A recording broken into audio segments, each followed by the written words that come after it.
Pada pertemuan kali ini kita masih akan belajar tentang perangkat lunak pengolah angka atau spreadsheet, dan kita masuk kepada pertemuan yang keempat.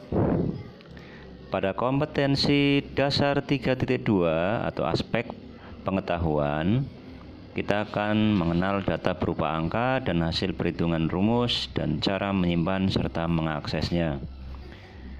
Pada kompetensi dasar 4.2 atau aspek keterampilan, kita akan membuat sebuah sheet atau lembar kerja yang mengandung data, rumus, dan hasil pemakaian beberapa fungsi. Tujuan pembelajarannya adalah melalui metode discovery learning, peserta didik dapat mengidentifikasi fungsi dan rumus yang tersedia pada perangkat lunak aplikasi pengolah angka Microsoft Excel. Melalui praktik, peserta didik dapat membuat tabel data menggunakan rumus sederhana. Melalui video pembelajaran, peserta didik dapat menggunakan aplikasi pengolah angka Microsoft Excel untuk menyajikan data menjadi sebuah informasi yang bermanfaat. Fungsi dan formula pada aplikasi pengolah angka. Tahap pertama, kita memulai Microsoft Excel. Setelah kita tahu fasilitas yang ada dalam Microsoft Excel, dalam contoh adalah menggunakan Excel 2013, dari ribbon yang terdiri dari beberapa tab, kita mulai dengan membuka program Microsoft Excel. Klik tombol search pada button Windows, kemudian carilah Excel, lalu klik programnya, bisa Excel 2013, bisa 2016, bisa 2007. Kemudian setelah beberapa saat maka akan muncul tampilan dasar Microsoft Excel, lalu klik blank workbook untuk memulai menjalankan aplikasi Microsoft Office. Yang kedua adalah memasukkan data pada worksheet atau lembar kerja. Caranya adalah klik sel yang akan diisi data, ketik data pada sel, tekan enter atau tab atau tombol panah pada keyboard untuk pindah ke sel berikutnya. Yang ketiga adalah mengenal tampilan lembar kerja pada Microsoft Excel. Kita lihat dalam slide, ini adalah halaman kerja pada Microsoft Excel. Terdapat beberapa bagian yang antara lain adalah menu bars, title bars, toolbars, scroll vertikal, kolom, formula bar, cell pointer, baris atau row, kemudian tab lembar kerja atau sheet. Yang ketiga adalah mengenal tampilan lembar kerja pada Microsoft Excel. Pertama, menu bar. Menu bar berguna untuk menjalankan suatu perintah. Menu bar pada Microsoft Excel antara lain File, Home, Insert, Page Layout, Formulas, Data, Review, dan View. Selanjutnya adalah title bar. Title bar merupakan bagian yang berada paling atas lembar Excel. Dalam title bar terdapat beberapa komponen antara lain icon kontrol menu, restore, move, size, minimize, maximize, dan close. Nah, fungsinya masing-masing bisa kalian lihat di tampilan slide. Selanjutnya adalah formula bar. Formula bar berfungsi untuk memasukkan, memperbaiki, dan juga dapat menampilkan data atau rumus pada sel yang sedang aktif. Untuk memperbaiki data atau rumus adalah dengan cara mengklik atau menekan tombol F2. Rumus selalu diawali dengan tanda sama dengan, dilanjutkan dengan nama fungsi. Adapun tanda pemisah atau separator yang digunakan adalah koma atau titik koma, tergantung pada settingan komputer masing-masing. Nah, di tampilan slide ada contoh penggunaan rumus yang menggunakan separator koma ataupun titik koma. Selanjutnya adalah petunjuk sel atau cell pointer. Untuk memindahkan penunjuk sel ke posisi yang baru dapat digunakan dengan bantuan mouse ataupun keyboard. Dengan mouse kita dapat leluasa memindahkan posisi penunjuk sel dengan mengarahkan pointer ke sel yang dituju. Sedangkan dengan menggunakan keyboard langkah yang ditempuh antara lain. Kita lihat pada slide selanjutnya. Berikut adalah tombol-tombol yang digunakan untuk memindahkan sel pointer. Ada tombol up, left, right, down, enter, home, control N, page up, page down, Alt page up, Alt page down, Control page up, Control page down. Nah, masing-masing fungsinya bisa kalian lihat pada tampilan slide. Selanjutnya adalah memilih cells atau rings. Untuk menyelesaikan proses yang lebih mudah di Excel, diharuskan mampu untuk menyorot atau memilih sel, baris, dan kolom. Ada berbagai cara untuk melakukan hal ini. Lihat tabel di bawah ini untuk memahami pilihan. Nah, kita lihat di sini yang pertama adalah baris dan kolom, ya. Kemudian rings. Kita lihat contoh baris, misalnya baris 1, contoh kolom misalnya kolom D, kemudian contoh rings dari A1 sampai E5, itu namanya rings. Nah, tampilan slide berikut ini adalah cara-cara untuk memilih satu sel, kemudian memilih rings kecil, kemudian memilih rings yang besar, kemudian memilih semua cells pada worksheet, kemudian cara memilih cells atau ring yang tidak berurutan.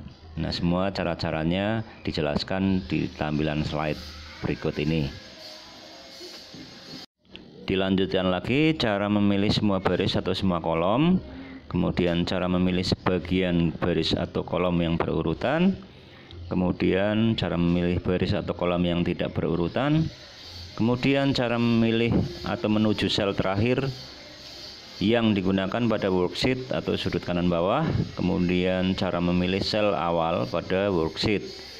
Nah, semua langkah-langkah bisa kalian lihat pada contoh di dalam slide berikut. Selanjutnya adalah cut, copy, and paste data.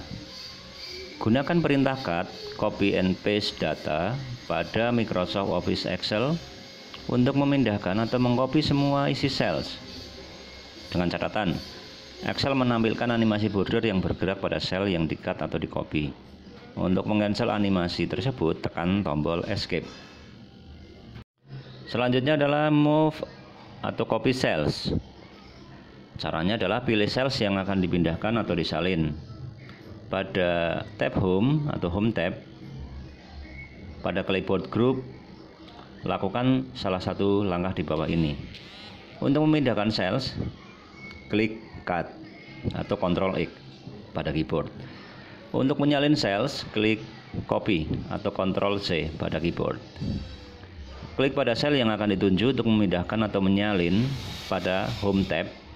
Nah, pada clipboard group, klik Paste atau Ctrl V pada keyboard. Selanjutnya adalah cara melebarkan kolom dan ukuran baris. Dalam worksheet bisa merubah lebar kolom dari 0 sampai dengan 255 dan tinggi baris dari 0 sampai dengan 409. Nilai ini adalah representasi dari karakter yang bisa ditampilkan pada cells yang diformat dengan font standar. Standar atau default lebar kolom adalah 8,43 karakter dan standar default tinggi baris atau row adalah 12,75 points. Jika kolom atau row lebarnya atau tingginya 0, maka itu row atau kolom menjadi tersembunyi. Selanjutnya adalah cara mengatur tinggi row atau baris dan lebar kolom. Seperti di tampilan slide, langkahnya adalah pilih row atau kolom yang akan dirubah. Kemudian pada Home tab, pada Cell Group, klik Format. Di bawah Cell Size, klik kolom Width atau Row Height. Kotak isian untuk kolom width atau row height akan ditampilkan. Pada kotak isian kolom width atau row height, ketikkanlah nilai yang diinginkan. Selanjutnya adalah mengelola sheet atau lembar kerja. Yang pertama adalah menambah sheet baru, klik ikon plus pada sebelah kanan tab sheet yang terakhir. Yang kedua adalah mengganti nama sheet, klik kanan di sheet yang ingin diganti namanya, kemudian pilih rename. Atau klik 2 kali pada sheet yang ingin diganti namanya, kemudian ganti nama sheet tersebut. Yang ketiga adalah cara menghapus sheet, klik kanan pada sheet yang ingin dihapus, kemudian pilih delete. Berikutnya adalah langkah menyimpan file. Cara menyimpan file adalah klik menu file, kemudian pilih save atau save as, atau pada keyboard tinggal tekan tombol Ctrl S, kemudian pilih folder untuk tempat menyimpan file Anda. Ketik nama file, baru klik tombol save. Berikut ini adalah cara mengelola atau menggunakan fungsi statistik atau statistical function. Fungsi statistik Microsoft Excel merupakan kategori fungsi yang sering digunakan dalam penggunaan fungsi, di mana dalam aplikasinya dapat disebarkan fungsi-fungsi statistik antara lain sum, average, max, min, count, count A, count if, count blank, stdef, left, mid, right, len, proper, lower, upper, if. A. Fungsi sum digunakan untuk menjumlahkan nilai data di dalam suatu range tertentu. Seperti contoh, sama dengan sum dalam kurung range kemudian tutup kurung. Contohnya adalah sama dengan sum buka kurung sel C2 titik 2 sel C7 tutup kurung. Tampilannya bisa dilihat pada tampilan slide. B. Fungsi average digunakan untuk menghitung nilai rata-rata dari nilai data di dalam suatu range. Rumusnya sama dengan average buka kurung range tutup kurung. Contohnya sama dengan average buka kurung sel C3 titik 2 sel D3 tutup kurung. Hasilnya bisa lihat pada tampilan slide.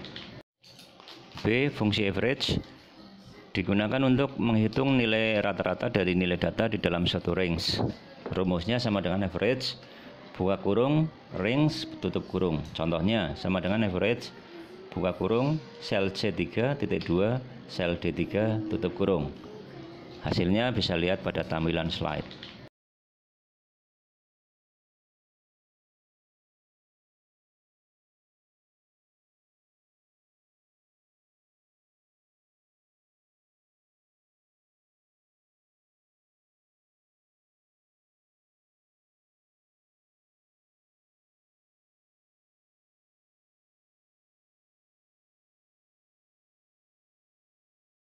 D. Fungsi min digunakan untuk menentukan nilai data yang terendah atau terkecil dibandingkan nilai data yang lain di dalam suatu range.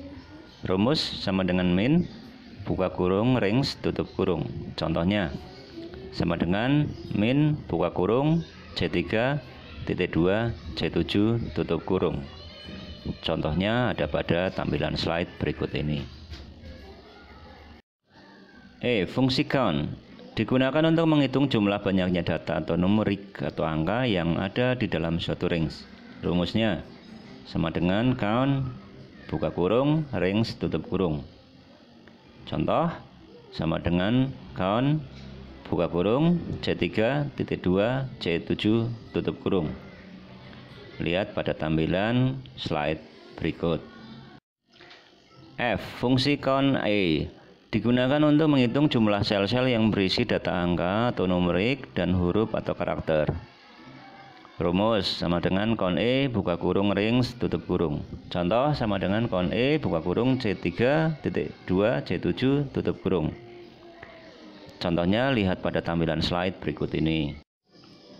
G. Fungsi count if digunakan untuk menghitung jumlah sel-sel yang berisi data angka atau numerik dan huruf atau karakter berdasarkan kriteria yang diinginkan. Rumusnya adalah sama dengan count if buka kurung range, kriteria tutup kurung. Contohnya sama dengan count if buka kurung B3 titik 2 B7, tanda petik huruf P tutup tanda petik tutup kurung. Lihat pada contoh tabel dalam slide berikut ini. Ingat bahwa tanda koma bisa diganti dengan tanda titik koma sesuai dengan aturan yang ada di komputer kalian masing-masing. Kemudian tanda petik yang digunakan adalah tanda petik ganda. H. Fungsi count blank digunakan untuk menghitung jumlah sel-sel di mana sel-sel tersebut tidak bernilai atau dalam istilah komputer adalah nul. Rumusnya adalah sama dengan count blank buka kurung range tutup kurung. Contoh sama dengan count blank buka kurung C3 titik 2 C7 tutup kurung. Nah, hasilnya bisa lihat pada contoh tabel pada slide berikut ini. I. Fungsi stdef digunakan untuk menghitung nilai deviasi baku di dalam suatu range. Rumusnya adalah sama dengan stdev buka kurung range tutup kurung. Contoh sama dengan stdev buka kurung C3 titik 2 B7 tutup kurung. Lihat pada contoh tampilan tabel pada slide berikut ini. C. Fungsi teks atau string. Fungsi teks atau string merupakan fungsi yang dapat menempatkan dan mengolah data berjenis teks pada lembar kerja. Fungsi ini digunakan untuk mengubah atau mengambil bagian tertentu dari teks atau kata. Yang pertama adalah fungsi text left. Digunakan untuk mengambil karakter pada bagian sebelah kiri pada suatu teks. Rumusnya adalah sama dengan left buka kurung text, num charge. Contohnya adalah sama dengan left buka kurung A2,5 tutup kurung. Tag adalah data yang diambil atau nama sel di mana data berada. Numchar adalah berupa angka yang menunjukkan berapa digit yang diambil mulai sebelah kiri digit ke-1. Contohnya ada pada tabel tampilan slide berikut. Fungsi tag atau string yang kedua adalah fungsi write. Digunakan untuk mengambil karakter pada bagian sebelah kanan pada suatu teks. Rumusnya adalah sama dengan write buka kurung text, num charge. Contoh sama dengan write buka kurung A2,6 tutup kurung. Tag adalah data yang diambil atau nama sel di mana data berada, sedangkan num charge adalah berupa angka yang menunjukkan berapa digit yang diambil mulai dari sebelah kanan atau digit terakhir. Contoh penggunaannya adalah lihat pada tampilan tabel pada slide berikut ini. Fungsi teks atau string berikutnya adalah fungsi mid. Digunakan untuk mengambil karakter pada bagian tengah pada suatu teks. Rumusnya adalah sama dengan mid buka kurung teks, start num, num charge. Contohnya sama dengan mid buka kurung A2,5, 4 tutup kurung. Tag adalah data yang diambil atau nama sel di mana data berada. Start num adalah berupa angka yang menunjukkan mulai digit keberapa pengambilan karakter. Karakter paling kiri sama dengan digit pertama. Numchar adalah berupa angka yang menunjukkan beberapa digit yang diambil mulai dari digit yang ditunjukkan oleh start num. Contohnya terlihat pada tabel pada tampilan slide berikut ini. Fungsi teks atau string berikutnya adalah fungsi len. Digunakan untuk menghitung jumlah karakter atau teks dalam sebuah sel. Rumusnya adalah sama dengan len buka kurung teks tutup kurung. Contohnya sama dengan len buka kurung A2 tutup kurung. Teks adalah data yang diambil atau nama sel di mana data berada. Contoh penggunaannya terlihat pada tampilan tabel pada slide berikut ini. Fungsi teks atau string berikutnya adalah fungsi upper. Digunakan untuk membuat karakter menjadi huruf besar semua. Akan tetapi huruf besar tetap tidak berubah. Rumusnya adalah sama dengan upper buka kurung teks tutup kurung. Contohnya sama dengan upper buka kurung A2 tutup kurung. Tag adalah data yang diambil atau nama sel di mana data berada. Contoh tampilan tabelnya ada pada slide berikut ini. Fungsi teks atau string berikutnya adalah fungsi lower. Digunakan untuk membuat karakter huruf menjadi kecil semua, akan tetapi huruf kecil tetap tidak berubah. Rumusnya adalah sama dengan lower buka kurung teks tutup kurung. Contohnya sama dengan lower buka kurung A2 tutup kurung. Teks adalah data yang diambil atau nama sel di mana data berada. Contoh penggunaan rumusnya silakan kalian lihat pada tampilan tabel slide berikut ini. Fungsi teks atau string berikutnya adalah proper. Digunakan untuk membuat karakter awal suatu kata menjadi huruf besar. Rumusnya adalah sama dengan proper buka kurung teks tutup kurung. Contohnya sama dengan proper buka kurung A2 tutup kurung. Tag adalah data yang diambil atau nama sel di mana data berada. Contoh penerapannya lihat pada tabel tampilan slide berikut ini. Fungsi Microsoft Excel selanjutnya adalah fungsi if. Fungsi if atau rumus if adalah salah satu fungsi Excel dalam kategori atau kelompok logical yang sering digunakan untuk melakukan uji logika tertentu pada rumus Microsoft Excel. Rumus Excel if akan menghasilkan sebuah nilai tertentu jika kondisi yang kita tentukan untuk dievaluasi terpenuhi atau true, dan akan menghasilkan nilai lainnya apabila uji logika atau kondisi itu tidak terpenuhi atau false. Untuk melakukan uji logika ini, fungsi if pada Excel biasanya menggunakan operator perbandingan Excel, yakni menggunakan operator sama dengan, lebih dari sama dengan, kurang dari, atau kurang dari sama dengan, dan lain sebagainya. Rumus if tunggal. Berikut ini contoh rumus if lulus tidak lulus sebagai contoh dari penggunaan rumus if tunggal pada Excel. Tampilan tabelnya bisa kalian lihat pada slide berikut ini. Nah, pada contoh gambar di atas, rumus Excel yang digunakan pada sel F4 adalah sama dengan if buka kurung E4 lebih dari 140, tanda petik lulus, tutup tanda petik, tanda petik gagal, tutup tanda petik, tutup kurung.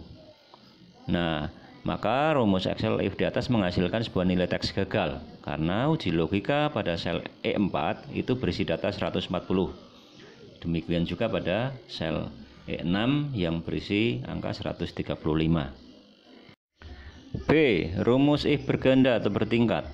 Fungsi atau rumus Excel if bisa juga dimasukkan ke dalam fungsi if yang lainnya. Karena kasus ini sering juga disebut dengan rumus if ganda, rumus if bertingkat, dan rumus if bersarang atau rumus if bercabang. Atau dalam istilahnya lainnya adalah disebut dengan nested if function.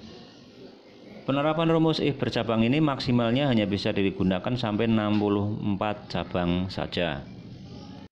Berikut ini adalah contoh penggunaan rumus if ganda pada Excel. Contoh tabelnya ada pada tampilan slide berikut ini.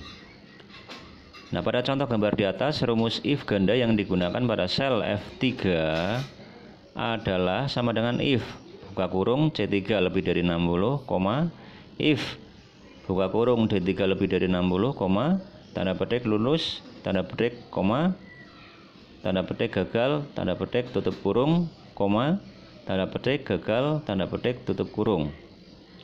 Rumus if di atas melakukan uji logika ganda pada dua sel sekaligus secara bertahap, yaitu jika C3 lebih dari 60 maka lakukan uji logika dengan rumus if kedua, dan jika C3 tidak lebih dari 60 maka hasilnya gagal. Pada rumus if tingkat kedua, jika D3 lebih dari 60 maka hasilnya lulus, dan jika tidak maka hasilnya gagal. Hasil akhir dari rumus if di atas yaitu lulus. C3 dan D3 sama-sama lebih dari 60.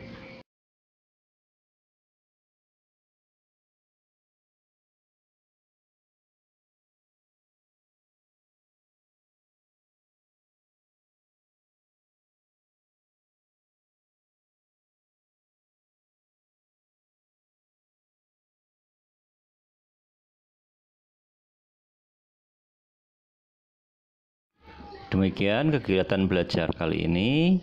Semoga memberikan manfaat dan pengetahuan bagi kita semua. Terima kasih atas perhatiannya.